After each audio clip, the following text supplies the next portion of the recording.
Hello मेरे प्यारे बच्चों। तो आप सभी को आपके अपने इस यूट्यूब चैनल मिशन 2 पे बहुत बहुत स्वागत है। तो आज हम झारखंड बोर्ड का, जी हाँ, जैक बोर्ड के कक्षा 9वीं का, क्लास 9th का हिंदी के कुछ महत्वपूर्ण सवालों को इस वीडियो में करवाने वाले हैं, जो आपके होने वाली परीक्षा के लिए काफी ज्यादा महत्वपूर्ण है। मेरे प्यारे बच्चों, इसमें जितना भी प्रश्न लिया गया है आपके मोस्ट रिपीटेड सवाल है। ये आपके model paper previous year question से लिया गया प्रश्न है, जो आपके एग्जाम में बार बार पूछा जा रहा है। तो आइए शुरू करते हैं और सभी प्रश्नों को हम एक एक बार देख लेते हैं। तो देखिए, इसका जो सबसे पहला सवाल क्या दिया गया है कि संख्यावाचक विशेषण की पहचान करना। इसमें आपको बताना है कि संख्यावाचक विशेषण कौन है ना। देखना है कि किसमें संख्या दिया गया, बस वही उसका उत्तर हो जाएगा। तो लाल टोपी, यहां पे तो कोई संख्या नहीं दी गई। गोल चश्मा, भी यहां पे कोई संख्या नहीं दिया। अच्छा आदमी, इसमें भी कोई संख्या नहीं है। दो बैल, देखिए यहां पर एक संख्या दिया गया है कि 2 बैल, 3 बैल, 10 बैल, 4 kg, 5 kg। यहां पर जहां पर आपका कोई संख्या लग जाए उसको हम लोग क्या कहेंगे, संख्यावाचक विशेषण कहेंगे। तो ऑप्शन नंबर डी इसका बिल्कुल राइट उत्तर हो जाएगा। लाल टोपी, काला चश्मा, अच्छी लड़की, बुरी लड़की, प्यारी लड़की, है ना, इस तरीके का जो भी रहेगा वो गुणवाचक में हो जाएगा। क्यों? क्योंकि वो गुण को बताता है, और जब संख्या को बताएगा तो उसको हम लोग संख्यावाचक विशेषण कहेंगे। बात समझ में आ रहा है? चलिए, इसी तरीके का कोई भी प्रश्न आपके एग्जाम में आएगा, आपको बस ध्यान रखना है, संख्यावाचक जब भी पूछेगा तो संख्या को वहां पर देखना है, कोई भी शब्द के पहले, है ना, याद रखेगा। नेक्स्ट सवाल देखिए, विज्ञान शब्द में एक प्रत्यय लगाने से नया शब्द क्या बनेगा। तो देखिए, प्रत्यय जो होता है बच्चों, ये शब्द के लास्ट में लगता है। क्या होता है? शब्द के लास्ट में लगता है। तो विज्ञान में अगर हम इक जोड़ देंगे तो क्या होगा, वैज्ञानिक हो जाएगा। तो ऑप्शन नंबर सी इसका बिल्कुल सही जवाब हो जाएगा। क्लियर है? आगे बढ़ते हैं हम लोग नेक्स्ट सवाल पे। हमारा अगला सवाल क्या दिया गया है कि इनमें से सरल वाक्य का उदाहरण है। देखिए मेरे प्यारे बच्चों, वाक्य के 3 भेद होते हैं। कितने भेद होते हैं? 3 भेद होते हैं। सरल वाक्य, संयुक्त वाक्य, मिश्र वाक्य, ये 3 भेद होते हैं। इसमें सरल वाक्य का उदाहरण पूछ रहा है, तो कौन सा होगा? जोर जोर से वर्षा हो रही है, वर्षा हो रही है और बिजली चमक रही है, और लग गया, ये संयुक्त वाक्य में आ जाएगा, ये ऑप्शन कट जाएगा। मोहन ने कहा कि कल वर्षा होगी, ये मिश्र वाक्य है, यहाँ पे आश्रित वाक्य लग गया, है ना, कि कल वर्षा होगी। मोहन ने कहा, क्या कहा, कि कल वर्षा होगी, तो ये आश्रित वाक्य होगा। वर्षा हो रही है, तथा लग गया, है ना, तथा लड़के खेल रहे हैं, तो ये भी आपका क्या हो जाएगा, संयुक्त वाक्य हो जाएगा। लेकिन अगर बात करें ऑप्शन नंबर ए को, जोर जोर से वर्षा हो रही है, ये क्या है, एक सरल वाक्य है, सिंपल सा वाक्य है। ऑप्शन नंबर ए इसका बिल्कुल राइट उत्तर हो जाएगा। अगला सवाल देखो क्या है, इनमें से किस वाक्य में कर्ता ने चिन्ह का सही प्रयोग हुआ है। ने चिन्ह का सही प्रयोग देखना है, तो वाक्य 4 ठो दिया हुआ है, एक एक करके चेक करना। शिक्षक ने कहा है, उसने खाना खा रही है ना, ये गलत सेंटेंस है। मोहन ने बाजार गया था, मोहन ने बाजार गया था ना, ये भी सेंटेंस नहीं है। सीता ने भजन गा रही थी ना, ये भी सही नहीं है। तो शिक्षक ने कहा कि, है ना, शिक्षक ने कहा, तो ऑप्शन नंबर इसमें जो सही हो जाएगा मेरे प्यारे बच्चों, ऑप्शन नंबर ए हो जाएगा। कितना हो जाएगा? ऑप्शन नंबर ए इसका सही जवाब हो जाएगा। ने का जो सही प्रयोग हुआ यहां पर हुआ है। अगला सवाल देखिए, निम्नलिखित में से साकार का विलोम क्या होगा। तो साकार का विलोम अगर देखें तो निराकार हो जाएगा। साकार का उल्टा क्या होता है? निराकार हो जाता है। Option number B. देखिए, विलोम शब्द से 100% मेरे प्यारे बच्चों आप लोग का एग्जाम में सवाल रहेगा ही रहेगा, है ना। तो विलोम शब्द आप लोग याद रख लेंगे, आप सभी चीजों का। ईंट का जवाब पत्थर से देना, मुहावरा का, है ना, मुहावरा का सही अर्थ क्या है, पहचाने। कड़ा प्रतिरोध करना, कड़ा प्रतिरोध नहीं करना, कोई प्रतिरोध नहीं करना, थोड़ा प्रतिरोध करना। तो ईंट का जवाब जो है पत्थर से देना, इसका मतलब क्या हुआ मेरे प्यारे बच्चों, कि कड़ा प्रतिरोध करना, है ना, कड़ा प्रतिरोध। अब देखो, ईंट का जवाब पत्थर से हम दे रहे हैं, इसका मतलब कि कड़ा प्रतिरोध कर रहे हैं। अगला सवाल देखते हैं हम लोग, निम्नलिखित में से कौन सा शब्द एक वचन है। आंसू, प्राण, दर्शन, आकाश। तो इसमें आपको देखना है कि कौन सा जो है इसमें एक वचन है। तो यहां पर अगर देखें तो आकाश, आकाश बच्चों ये क्या है, एक प्रकार का एक वचन है। ऑप्शन नंबर डी इसका राइट उत्तर हो जाएगा। औपचारिक पत्र, है ना, यानी कि ऑफिशियल जो लेटर होता है बच्चों, ये कौन सा विकल्प नहीं होगा। अभिवादन, पता, दिनांक या विषय। तो इसमें मेरे प्यारे बच्चों, इसमें जो होगा अभिवादन नहीं होगा। क्या होगा? अभिवादन नहीं होगा यहाँ पर, है ना। नमस्ते, नमस्कार, ये सब नहीं होगा, है ना, बस सेवा में श्रीमान से यहाँ से लिखना है।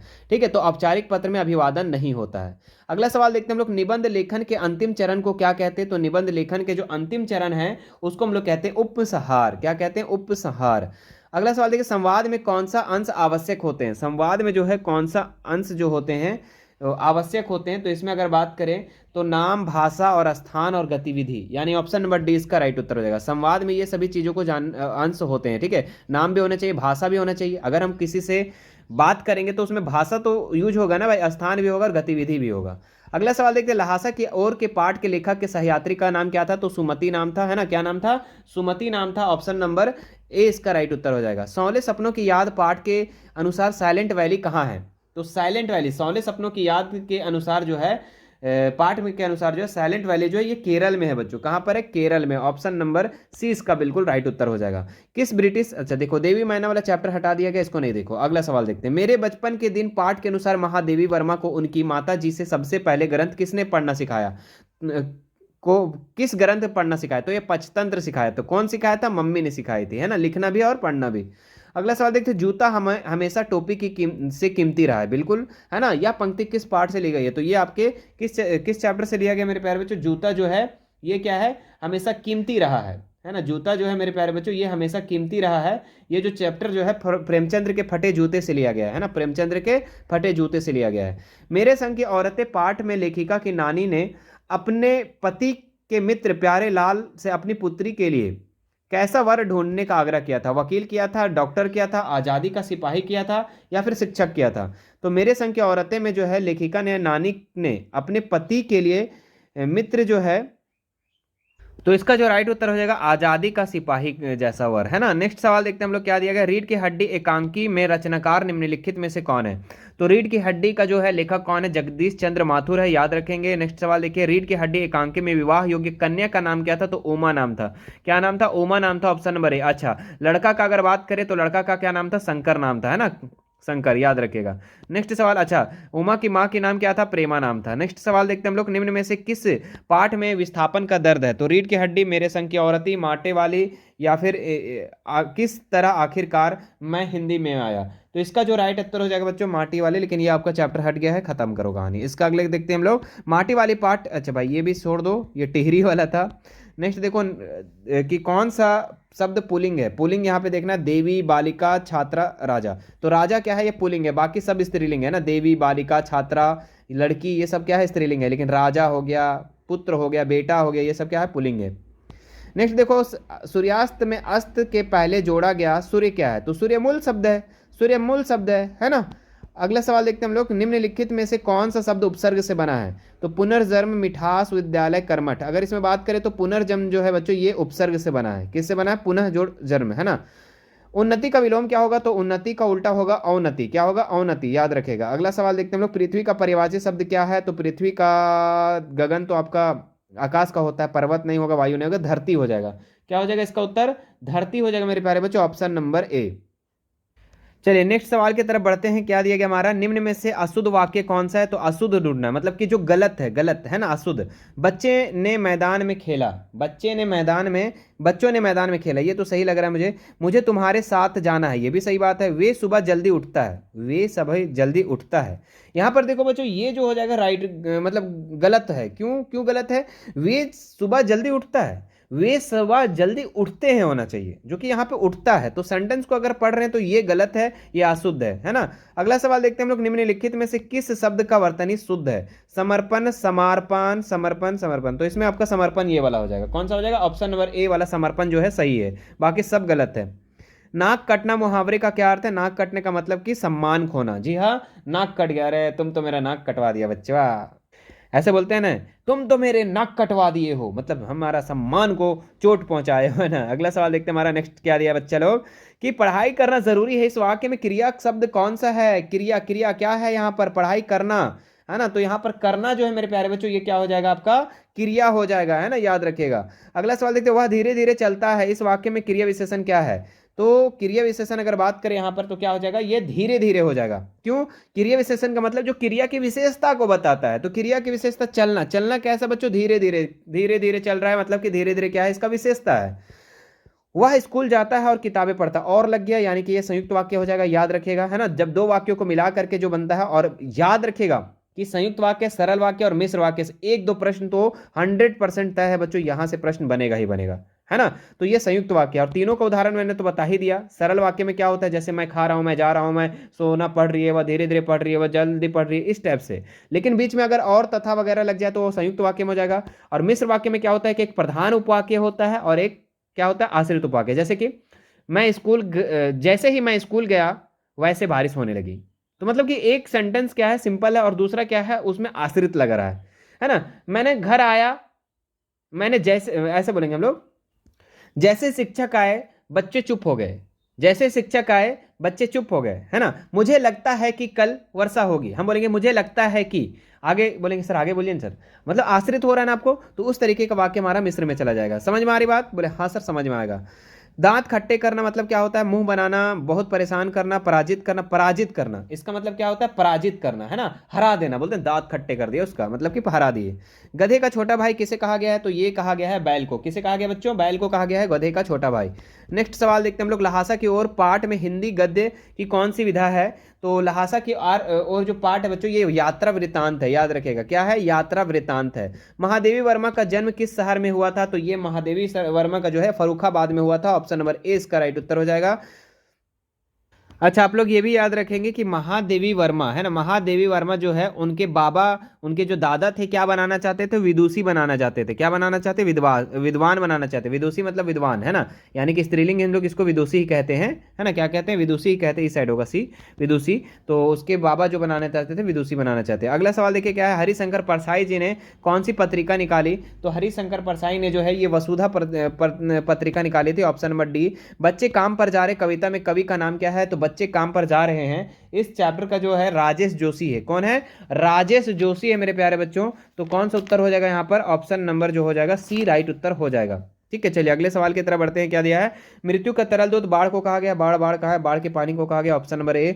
नेक्स्ट देखते हैं, रीढ़ की हड्डी एकांकी का प्रमुख पात्र कौन है? तो उमा है उसमें, रीढ़ की हड्डी में एकांकी पात्र।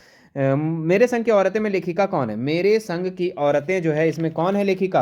तो इसमें लेखिका है मृदुला गर्ग। क्या है? मृदुला गर्ग है। तो ऑप्शन नंबर जो हो जाएगा इसका राइट उत्तर कौन सा हो जाएगा? डी नंबर हो जाएगा। अगला सवाल देखते हैं हम लोग, कबीर दास के अनुसार ईश्वर कहाँ रहते हैं? तो सभी जगहों पे रहते हैं, सभी प्राणियों के हृदय में रहते हैं, दिल में रहते हैं। ऑप्शन नंबर ए। अच्छा, मनुष्य जो है ईश्वर को कहाँ नहीं ढूंढता है? तो खेल के मैदान में, ये भी याद रखिएगा, खेल के मैदान में नहीं ढूंढता। बाकी मंदिर मस्जिद सभी जगहों पे, क्रियाक्रम सब जगह ढूंढता है, लेकिन खेल के मैदान में नहीं ढूंढता है। वाक का शाब्दिक अर्थ क्या है? तो वाक का मतलब होता है मेरे प्यारे बच्चों, वाक का जो मतलब होता है वो होता है वाणी। क्या होता है? वाणी। Option number A. रसखान की काव्य भाषा क्या है? तो रसखान की जो काव्य भाषा है वो ब्रज भाषा है। कौन सी भाषा है? ब्रज भाषा। ऑप्शन नंबर ए इसका, सी इसका बिल्कुल राइट उत्तर है। मेघ आवे कविता में मेघ का आगमन किस रूप में हुआ है?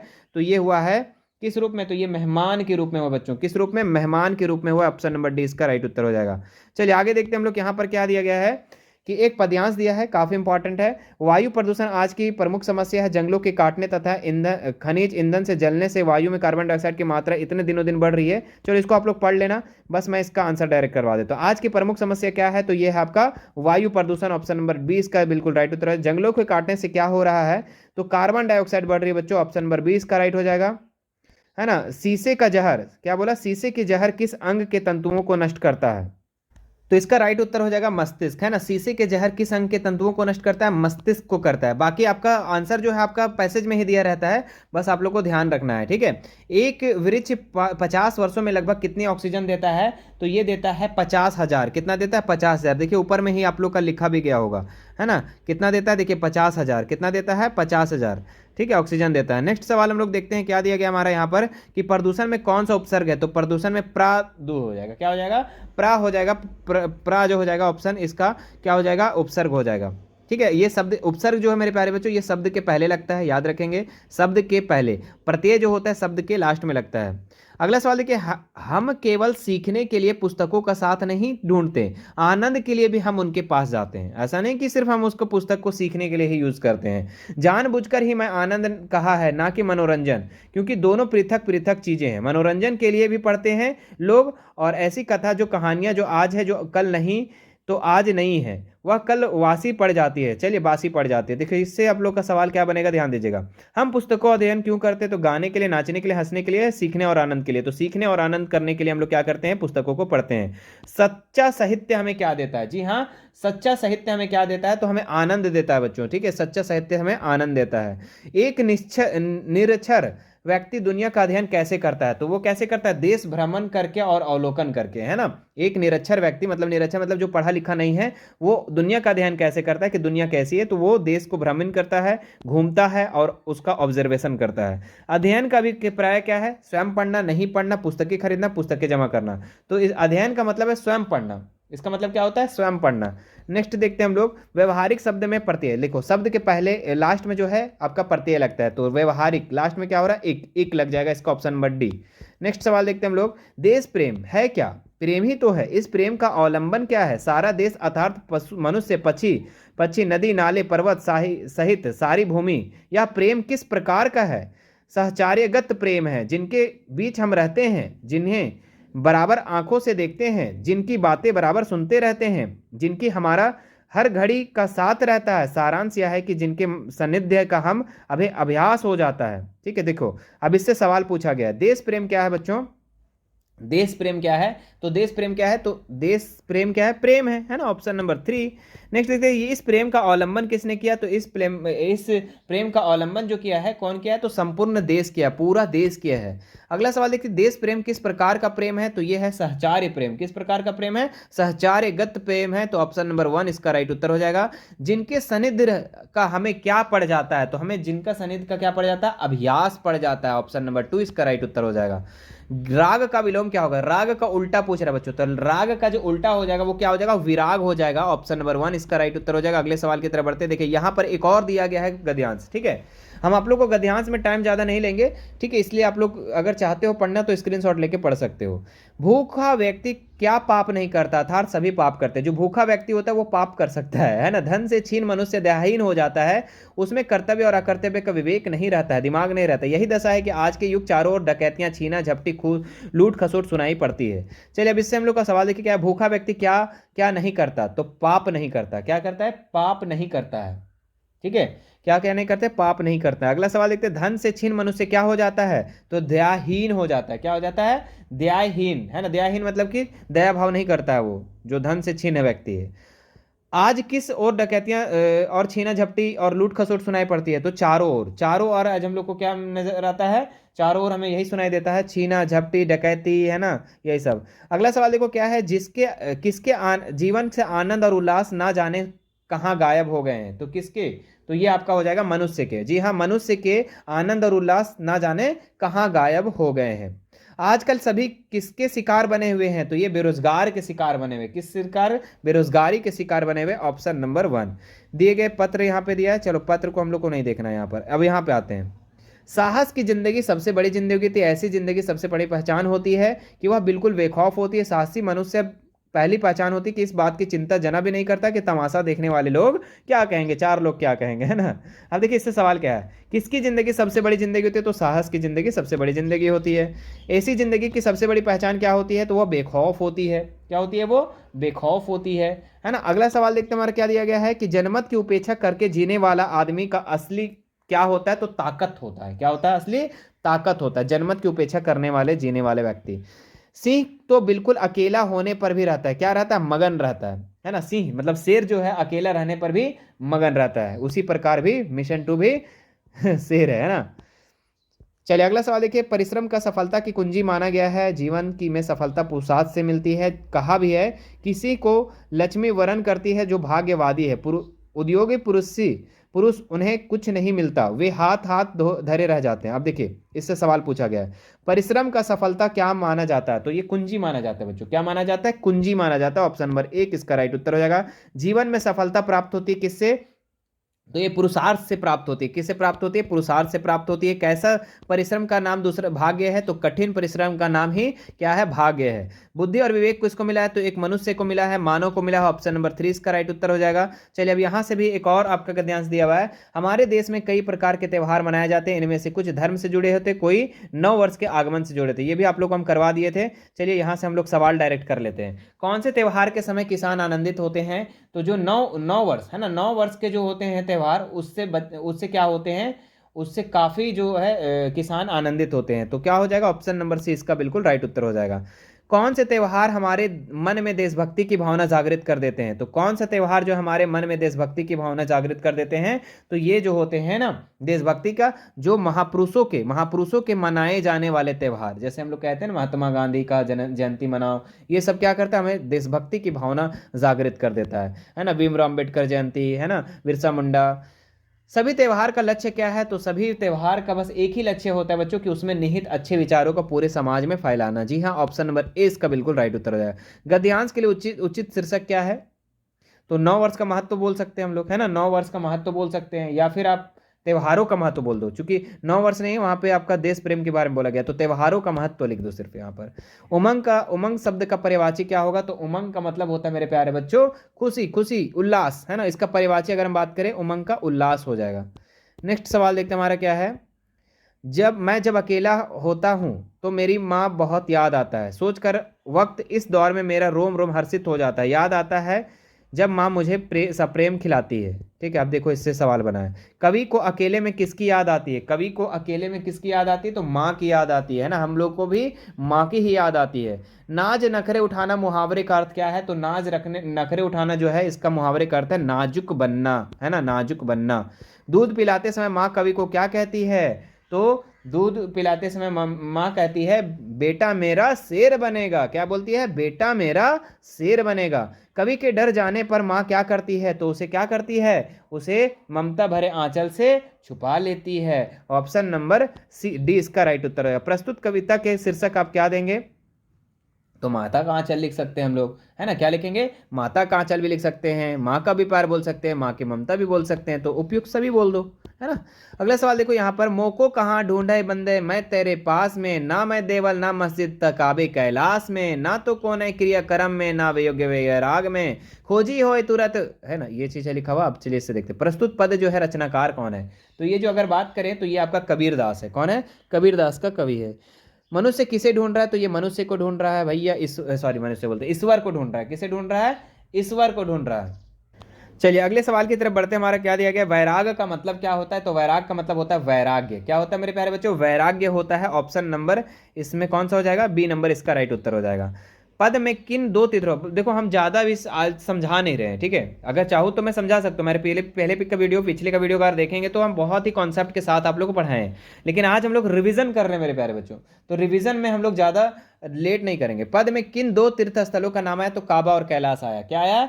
काबा और कैलाश आया है। ऑप्शन नंबर 20 का बिल्कुल राइट उत्तर हो जाएगा। अगला सवाल देखो, आज दोनों के सामने फिर वही भूसा को सूखा लाया गया। ये देखिए दो बैलों की कथा से लिया गया है और ये कहानी तो आप लोग को पता है, तो डायरेक्ट हम आंसर करते हैं क्वेश्चन से। छोटी बच्ची लड़की रात में को दोनों को क्या खिला जाती है? तो भूसा खिला जाती है, चोकर या रोटियां? तो क्या खिलाती है? रोटियां खिलाती है छोटी बच्ची। छोटी लड़की जो है क्या खिलाती है रात में? रोटियां खिलाती है। लड़की के पिता का नाम क्या था? तो लड़की का जो पिता का नाम था मेरे प्यारे बच्चों, वो क्या नाम था? तो भैरव नाम था, है ना। चलिए अगला सवाल देखते हैं हम लोग, क्या दिया गया है। सौतौली माँ उसके साथ कैसा व्यवहार करती थी? तो उसे मारती थी। क्या करती थी? उसे मारती थी, है ना। ऑप्शन नंबर 20 का बिल्कुल राइट उत्तर हो जाएगा। अगला सवाल देखते हैं हम लोग, यहाँ पर आपका एक और गद्यांश दिया है कि किसी भी काम को जब हम समय में पूरा कर लेते तो उसका महत्व अधिक बढ़ जाता है। चिड़िया द्वारा खेत चुग जाने पर यदि रखवाला उसकी सुरक्षा करने वाला व्यवस्था करता है तो वह उपवास का पात्र बन जाता है। अब देखिए इससे सवाल पूछा गया है, काम का महत्व कब बढ़ जाता है? तो जब हम क्या करेंगे समय पर कोई काम को पूरा करेंगे तो वह काम का महत्व बढ़ जाता है। समझ में आ रही बातें? चलिए अगला सवाल देखते हैं, खेत का रखवाला उपहास पात्र कब बनता है? तो जब मेरे प्यारे बच्चों, जब क्या होता है यहाँ पर? चिड़ियों का इंतजार करने पर, है ना। Option number C. अगला सवाल देखते हैं, परिश्रम का गौरव किसमें है? तो परिश्रम का गौरव अगर बात करें इसमें तो जब उसका लाभ किसी और को मिल सके तो इसको हम लोग परिश्रम का गौरव कहेंगे। नेक्स्ट देखते हैं, बादल का बरसना कब बेकार होता है? तो बादल का बरसना जो है ये कब बेकार होता है? तो फसल को लाभ ना पहुंचे, है ना, तब ये बेकार हो जाता है। जब मतलब कि बारिश होगा और फसल के फायदे ना होगा तो इस तो नुकसान ही ना एक तरीके से। किसान का पर्यायवाची कब शब्द क्या होगा? जवान मजदूर कृषक हो जाएगा। कृषक इसका क्या हो जाएगा? पर्यायवाची शब्द हो जाएगा। नेक्स्ट सवाल देखते हैं, सच है विपत्ति जब आती है कायर को दहलाती है, सुरमा नहीं विचलते होते क्षण एक धीरज खोते। चलिए विपत्ति आने पर कौन डरते हैं? तो विपत्ति आने पर जो कायर होते हैं, है ना, क्या होते हैं? जो कायर होते हैं वो डर जाते हैं, है ना, डरपोक। विपत्ति आने पर कौन विचलित नहीं होते? तो जो जो क्या होते हैं? जो मेरे प्यारे बच्चों सूरमा होते हैं, है ना, वो कभी विचलित नहीं होते। पत्थर पानी कब बन जाता है? तो पत्थर पानी कब बन जाता है? जब मानव जोर लगाता है तो पत्थर पानी बढ़ जाता है। सूल का पर्यायवाची शब्द क्या है? तो इसका मतलब होता है कांटा। क्या होता है? कांटा होता है। ऑप्शन नंबर डी इसका बिल्कुल राइट उत्तर हो जाएगा। अगला सवाल देखिए, मानव का सही विलोम क्या होगा? तो मानव का उल्टा क्या होगा? दानव। क्या हो जाएगा? दानव, है ना। मानव का उल्टा दानव। Option number C. अगला सवाल देखते हैं, संतई भई भई ज्ञान आंधी रे, भ्रम की टाटी सबे उड़ानी, मया रहे ना बांधी, हिति हिति चत तुनी गिरानी। चलिए अब देखिए इससे सवाल पूछा गया है, प्रस्तुत पद जो है रचनाकार कौन है? तो इसका रचनाकार अगर हम बात करें तो इसका जो राइट उत्तर हो जाएगा कबीरदास हो जाएगा, है ना। चलिए अगले सवाल की तरफ बढ़ते हैं। क्या है, ज्ञान की आंधी का भक्तों का जीवन पर क्या प्रभाव पड़ा। तो भक्तों के जीवन पर क्या प्रभाव पड़ा, मनुष्य का भ्रम दूर हो जाता है, माया से छुटकारा मिल जाता है, मनुष्य की अज्ञानता दूर हो जाती है। जी हाँ, उपरोक्त सभी इसका राइट उत्तर हो जाएगा। भ्रम का अर्थ क्या है, तो भ्रम का अर्थ मतलब होता है मेरे प्यारे बच्चों शंका, है ना। भ्रम मतलब किसी को शंका में मत रखो, भ्रम में मत रखो। हिति चित्त की युनि गिरानी मोह लिंडा टूटा से कवि का क्या कहना है। तो इसका मतलब होता है मेरे प्यारे बच्चों स्वार्थ और मोह दोनों समाप्त हो गए हैं। क्या होते हैं, स्वार्थ और मोह दोनों समाप्त हो गए हैं। तम का पर्यायवाची शब्द क्या है, तो तम का मतलब होता है अंधेरा। याद रखिएगा, तम का मतलब अंधेरा, तम का मतलब अंधेरा। झूरी काछी के दोनों बैलों के नाम हीरा और मोती। चलो ये चैप्टर तो आप लोगों को याद है, तो डायरेक्ट कहानी से लिखते हैं हम लोग। प्रस्तुत गद्यांश किस पाठ से लिया गया है, तो दो बैलों की कथा से लिया गया। इस चैप्टर के लेखक का नाम क्या है, प्रेमचंद्र है, ये भी याद रखेंगे। अगला सवाल देखते हैं, दोनों बैलों के नाम क्या थे, तो हीरा और मोती थे। कहाँ है, ऑप्शन नंबर 20 का राइट उत्तर होगा। बैल किस जाति के थे, तो ये पछाही जाति के थे। किस प्रकार की जाति के थे, पछाही जाति के थे। ऑप्शन नंबर 20 का राइट उत्तर। दोनों बैलों एक दूसरे के विचार विनिमय कैसे करते थे, तो ये मुख्य भाषा में करते थे। कैसे करते थे मेरे प्यारे बच्चों, मुख्य भाषा में करते थे। साथ रहते रहते दोनों बैलों में क्या हो गया था, तो ये भाईचारा हो गया था। क्या हो गया था, भाईचारा हो गया था। ऑप्शन नंबर 20 का बिल्कुल राइट उत्तर हो जाएगा। चलिए अब यहां पर देखिए एक और है, वृक्षों में पीपल अवस्थ अस्वस्थ का विशेष महत्व है, या हिमालय की ऊंचाइयों को छोड़कर सर्वत्र पाया जाता है। चलिए अभी यहाँ से हम लोग बनाते हैं डायरेक्ट, ठीक है। आप लोग पढ़ना चाहते हो तो इसका आप रोक करके वीडियो पढ़ सकते हैं। वृक्षों में किस विशेष का महत्व है, तो ये आपका किसका महत्व है, तो बरगद का महत्व है। ऑप्शन नंबर खा इसका राइट उत्तर हो जाएगा। पीपल की समानता किस पेड़ से की गई है, तो ये बरगद से की गई है। किससे की गई है, अच्छा सॉरी, ऊपर वाला आपका पीपल हो जाएगा ना। यहाँ पर तो वृक्षों में किसका विशेष महत्व है, तो पीपल का ज्यादा महत्व है ना। पीपल का ज्यादा महत्व है, और पीपल का जो समानता जो किया गया है ये बरगद से किया गया है। ऑप्शन नंबर का। किसके फूल के अंगारे तरह दिखते हैं, तो किसके फूल, तो पलाश के फूल। पलाश के फूल जो है क्या दिखते हैं, ये अंगारे की तरह दिखते हैं। भारत में दूर निवार पेड़ कौन सा है, तो भारत में दूर निवार पेड़ जो है ये पीपल है। अगला सवाल देखते हैं, पीपल के पत्तों को लोग में क्या लिखते हैं, तो राम नाम लिखते हैं। क्या लिखते हैं, राम नाम लिखते हैं, राम नाम, राम नाम, इस टाइप से। अगला सवाल देखते हैं हम लोग, यहाँ पर अंबर बने सुख की चादर। चलिए अब यहाँ से हम लोग कुछ सवाल को करेंगे, फिर इसको हम लोग खत्म कर देंगे इस वीडियो को। चलिए यहाँ पर इसको क्या दिया गया है, ध्यान दीजिएगा। अंबर किस की चादर बने, अंबर जो है किस की चादर बने, तो सुखों की चादर बने। किसकी बना, तो अंबर जो है सुखों की चादर बने। ऑप्शन नंबर घ। यह मिट्टी किस जननी की है, तो ये मिट्टी जो है ये किस जननी की है मेरे प्यारे बच्चों, तो ये आपका जगती जननी के है। किस जननी के, जगती जननी के साधक बनना रिक्त स्थान को प्रतीक, मतलब डैश के साधक बनना। किसके साधक बनना मेरे प्यारे बच्चों, तो यहाँ पर हो जाएगा कर्म योग के साधन बनना, है ना, कर्म योग के साधन बनना। अगला सवाल देखते हैं, श्याम सलोना क्या क्या पीकर मुस्कुराता है, तो क्या क्या पीकर मुस्कुराता है, तो दूध और दही। दूध दही पीकर क्या होता है, मुस्कुराता है। खुशहाली हर घर लाए बिगड़ी दशा, है ना, ये क्या हो जाएगा, तो ये कौन सा लाता है बच्चों, तो यहाँ पर हो जाएगा आपका सुधारे, है ना, सुधारे। यहाँ पर थोड़ा सा हमको लग रहा है मिसप्रिंट है, कोई बात नहीं, अगले सवाल की तरफ बढ़ते हैं। चलिए हो गया, यहाँ पर एक और कर ही लेते हैं हम लोग इसको भी, है ना, ये भी इंपॉर्टेंट है। हमारे देश में कई प्रकार के त्यौहार मनाए जाते हैं, इसमें कुछ धर्म से जुड़े होते हैं, कोई नव वर्ष के आगमन से जुड़े होते हैं। ये तो करवा दिए थे ना अभी आप लोग को हम, देख लेते हैं। गद्यांश के अनुसार किसके आगमन के समय खेत लहलहाने लगते हैं, तो 9 वर्ष के आगमन से। 9 वर्ष के आगमन से क्या होते हैं, खेत लहलहाने लगते हैं। गद्यांश के अनुसार सभी त्योहारों को मिलजुल कर साथ मनाते हैं, कैसे, हर्षोल्लास के साथ मनाते हैं। कैसे मनाते हैं बच्चों, हर्षोल्लास के साथ मनाते हैं। गद्यांश का सर्वाधिक उचित शीर्षक क्या हो सकता है, तो इसमें हम लोग हमारा त्योहार, क्या लिख सकते हैं इसको, हमारो त्योहार, है ना, या त्योहारों का महत्व भी दे सकते हैं, कोई दिक्कत नहीं यहाँ पर, ठीक है। चलिए हमारा त्योहार या फिर हम त्योहारों का महत्व भी दे सकते हैं, दोनों में आप कोई भी देंगे उत्तर सही होगा। प्रफुल्लित शब्द का क्या पर्यायवाची होगा, तो प्रफुल्लित का मतलब होता है मेरे प्यारे बच्चों यहाँ पर, तो ये क्या हो जाएगा, यहाँ पर प्रफुल्लित का जो अर्थ हो जाएगा यहाँ पर खुशी हो जाएगा, है ना, खुशी हो जाएगा। ऑप्शन नंबर ए। चलिए अगले सवाल की तरफ बढ़ते हैं। पक्षी और बादल भगवान के डाके हैं, ये भी बहुत ही ज्यादा इंपॉर्टेंट है मेरे प्यारे बच्चों, इसको देख ही लो एक बार, है ना। पक्षी और बादल जो है किस रूप में बताया गया है, तो ये डाकिए के रूप में बताया गया है।